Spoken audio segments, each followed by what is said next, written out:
ప్రజాస్వామ్యంలో మానవ హక్కుల ఉల్లంఘన ఈ కొత్త ప్రభుత్వం కాదు, 11 సంవత్సరాలుగా ఏళ్తున్న బీజేపీ ఆర్ఎస్ఎస్ భావజాలంతో ఏళ్తున్న బీజేపీ ప్రభుత్వానికి ఉండి ప్రజలు, భారతదేశం మొత్తం ప్రజలు ఎన్నో ఇబ్బందులకి గురవుతున్నారు. దానికి తోడు మన స్టేట్లో చంద్రబాబు నాయుడు కూడా వాళ్ళకి సపోర్ట్గా, ఎందుకంటే వాళ్ళు ఏర్పాటు చేసింది అది ఇక్కడ కాబట్టి, కేంద్రంలో అక్కడ, స్టేట్లో ఇక్కడ ఎన్నో అరాచకాలు జరుగుతున్నాయి. ఈ అరాచకాలకి మరి ఫుల్ స్టాప్ పెట్టాలన్న ఉద్దేశంతో ఇప్పుడు సంఘంలో పనిచేసే కార్యకర్తలు అనుకోండి, లేకపోతే ఇచ్చిన లీడర్లే అనుకోండి, వాళ్ళ యొక్క ముఖ్యమైన ఉద్దేశం ఏంటంటే ఈ విషయాలని ఫుల్ స్టాప్ పెట్టాలి అంటే ప్రభుత్వం మీద మనం ఏదో రకంగా ఎదురు తిరగాల్సిన అవసరం ఉంది. అటువంటి సమయము వచ్చింది. ఎందుకంటే ఎక్కడ ఎవరికి కూడా ఏ మంచి జరగటం లేదు. ఏడాదిన్నరకు పైగా ఎన్నో ఇబ్బందులకి గురవుతున్నారు. ఏ ఒక్క ఇది వాళ్ళు ప్రజలకి అందించిన పాపానికి పోలేదు. చదువు లేదు, ఆరోగ్యం లేదు, తిండి లేదు. ఇన్ని అరాచకాలు వాళ్ళు కావాలని కేంద్రంలో ఉన్న బీజేపీ ప్రభుత్వం యొక్క అండతోటి వీళ్ళు మన రాష్ట్రాన్ని భయంకరంగా పరిపాలిస్తున్నారు.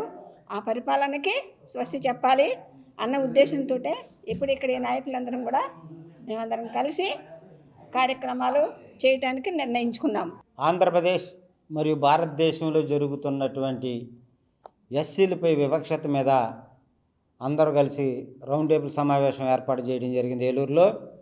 ఈ రౌండ్ టేబుల్ యొక్క ప్రధానమైన ఉద్దేశం ఏంటంటే, మరి ప్రజాస్వామ్య భారతదేశంలో భారత రాజ్యాంగం మరి పరిరక్షించుకోవాల్సిన అవసరత ఎంతైనది ఉంది. దీనికి పరిరక్షించవలసినటువంటి ప్రజాప్రతినిధులు, పాలకులు ఏం చేస్తున్నారనే దాని మీద సమీక్ష చేయడం జరిగింది. మరి వాస్తవంగా రాజ్యాంగం మనకి హక్కులు ఇచ్చినప్పుడు రాజ్యాంగబద్ధంగా ప్రభుత్వాలు చట్టాలు చేసి, ఆ చట్టాల ద్వారా ప్రజలకు సంక్షేమం, అభివృద్ధి చేయాలని వాళ్ళు చట్టాలు చేస్తే, మరి ఈ రాష్ట్రంలో వివక్షత అనేది నేటికి చూపించటం అనేది చాలా విచారించదగ్గ విషయం, బాధాకరమైన విషయం.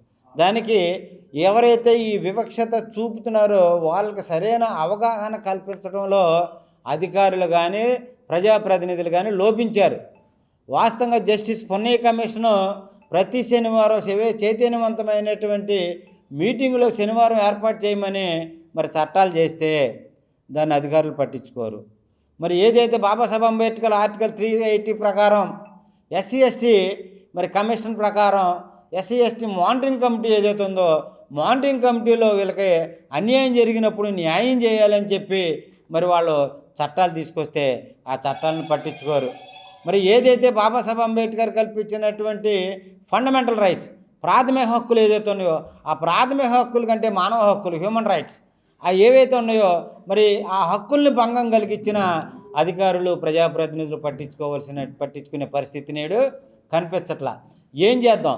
ఎలా ప్రజల యొక్క మానవ విధానాన్ని ఎలా మనం అభివృద్ధి చెందే విధంగా మనం ఆలోచించి చేయాలనే ఉద్దేశంతో ఈరోజు సమీక్ష ఏర్పాటు చేయడం జరిగింది. మరి ఇది మానవ హక్కు అంటే ఒక మాల హక్కు, మాదిగ హక్కు, డెక్కల హక్కు, యానాది హక్కు కాదు. ఈ ప్రపంచంలో, ఈ సృష్టిలో మానవుడు యూనివర్సల్ హ్యూమన్ బీయింగ్తో కలిగి ఉన్నటువంటి వ్యక్తి మానవ హక్కు. మానవులు ఆ హక్కుని కాలరాసే పరిస్థితి ఎవరికీ లేదు. ఒక భంగం కలిగించే పరిస్థితి ఎవరికి లేదు. ఒకవేళ భంగం కలిగిస్తే దాన్ని రక్షించవలసినటువంటి వాళ్ళే దాన్ని భక్షించబడుతుంటే సమాజం ఏ దిశగా ప్రయాణం చేద్దో ఆలోచించవలసిన అవసరత నేడు ఎంతైనా ఉందని ప్రజలు ఆందోళన చెందుతున్నారు.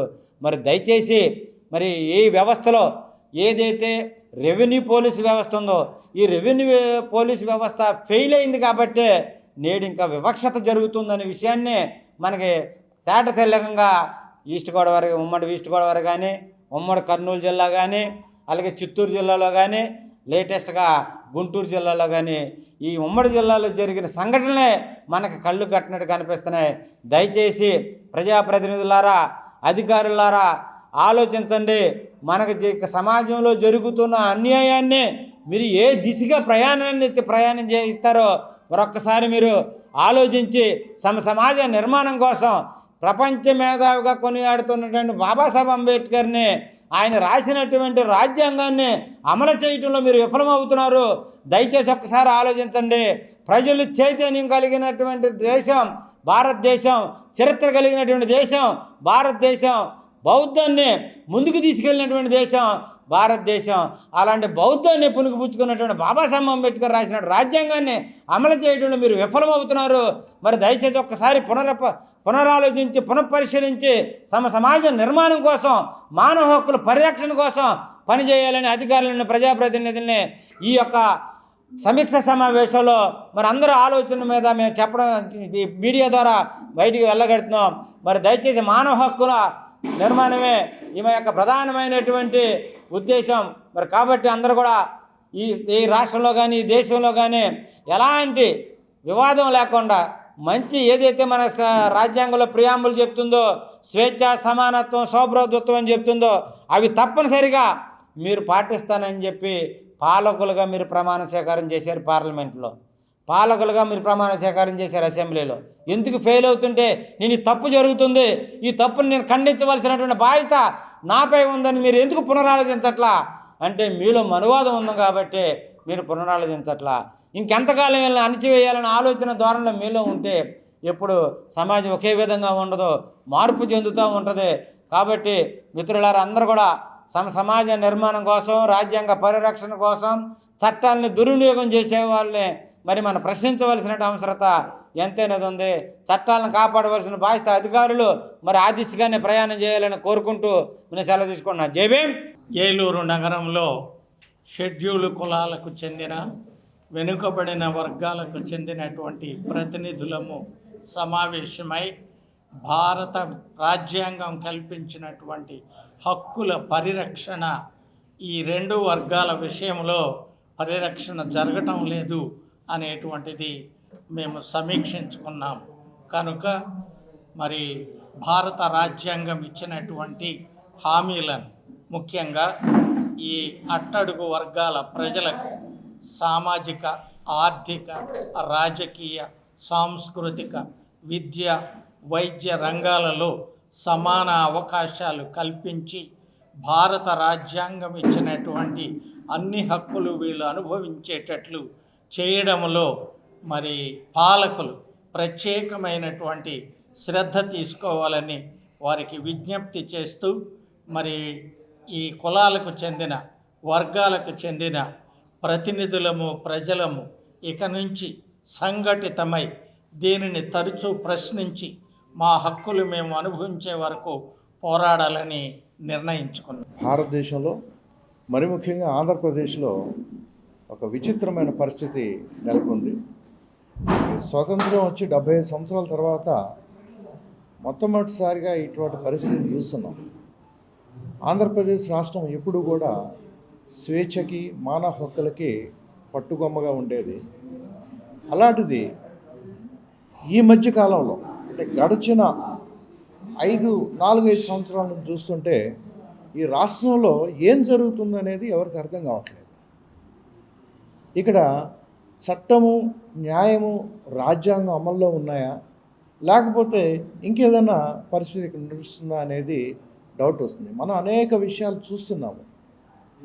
Doctor Sudhakar, Visakhapatnam doctor Sudhakar case దగ్గర నుంచి, కాకినాడ వీధి సుబ్రహ్మణ్యం కేసు దగ్గర నుంచి మొదలు పెడితే అనేకమైన చాలా దురదృష్టకరమైన సంఘటనలు జరుగుతున్నాయి. వీటిలో తాజాగా మనం చూసింది పిఠాపురం నియోజకవర్గంలో మల్లాం అనే గ్రామంలో దళితుల్ని సామూహికంగా వెలివేయటం అనేది. దానికి కొనసాగింపుగా మనం చూసాము గత 2-3 రోజుల్లో జరిగిన తెనాలిలో జరిగిన అతి దారుణమైన సంఘటన. కొంతమంది దళిత మైనారిటీ యువకుల్ని నడి రోడ్డు మీద పోలీసులు విచ్చలవిడిగా వాళ్ళని కొట్టడం మనం చూస్తున్నాము. ఇది చాలా సిగ్గుచేటు. ఎందుకంటే ఆంధ్రప్రదేశ్ రాష్ట్రం ఇట్లాంటి పరిస్థితి ఉంటే రాష్ట్రానికి పెట్టుబడులు ఎవరిస్తారు, పరిశ్రమలు ఎట్లా వస్తాయి, ఎట్లా అభివృద్ధి జరుగుతుంది? దానికన్నా ముఖ్యంగా ఏంటంటే బాబాసాహెబ్ అంబేద్కర్ గారు ఈ దేశంలో ఉన్న బలహీన వర్గాల రక్షణ కోసం రాజ్యాంగంలో ప్రాథమిక హక్కులని పొందుపరిచారు. తర్వాత మనకు ఒక పటిష్టమైన న్యాయ వ్యవస్థ అనేదాన్ని ఏర్పరిచారు. అయితే ఆ ప్రాథమిక హక్కులు కూడా ఇక్కడ అమలు జరగట్లేదు. రాజ్యాంగం అనేది సరిగ్గా అమలు జరగట్లేదు. చాలా దారుణమైన పరిస్థితి, ఒక ఆటవికమైన పరిస్థితిలో మనం నెట్టివేయబడుతున్నాం.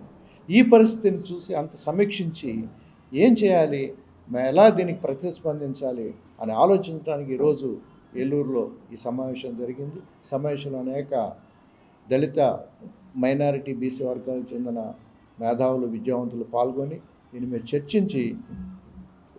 చర్చించడం జరిగింది. వీటిపై త్వరలోనే కార్యాచరణ రూపొందించి ప్రభుత్వానికి నివేదిస్తామని తెలియజేస్తున్నాం. రాజ్యాంగాన్ని రక్షించుకోవాల్సిన బాధ్యత ప్రజలందరి మీద ఉంది. రాజ్యాంగాన్ని పరిరక్షించాల్సిన అధికారులు, ప్రజాప్రతినిధులు విఫలమవటం వల్ల ఇవాళ ఎస్సీ, ఎస్టీ, బీసీ, మైనార్టీల మీద దాడులు, మరి ముఖ్యంగా దళితుల మీద దాడులు జరుగుతున్నది. దాన్ని సంఘటితంగా వ్యతిరేకించాలని, రాజ్యాంగాన్ని రక్షించుకోవాలన్న ఉద్దేశంతో ఇవాళ ఇక్కడ రౌండ్ టేబుల్ సమావేశం ఏర్పాటు చేయడం ఉంది. భవిష్యత్తులో జరిగే పరిణామాలన్నిటికీ ప్రభుత్వాలు తక్షణం స్పందించి ఈ యొక్క రాజ్యాంగ రక్షణను కల్పించవలసిందిగా కోరుతూ, లేని పక్షంలో తీవ్ర పరిణామాలు ప్రజల్లో ఈ ఉద్యమాన్ని తీసుకెళ్లి వ్యతిరేకిస్తామని తెలియజేస్తాం. ఇండియా పాకిస్తాన్ తాజా అప్డేట్స్ కోసం డౌన్లోడ్ చేసుకోండి RTV లైవ్ యాప్.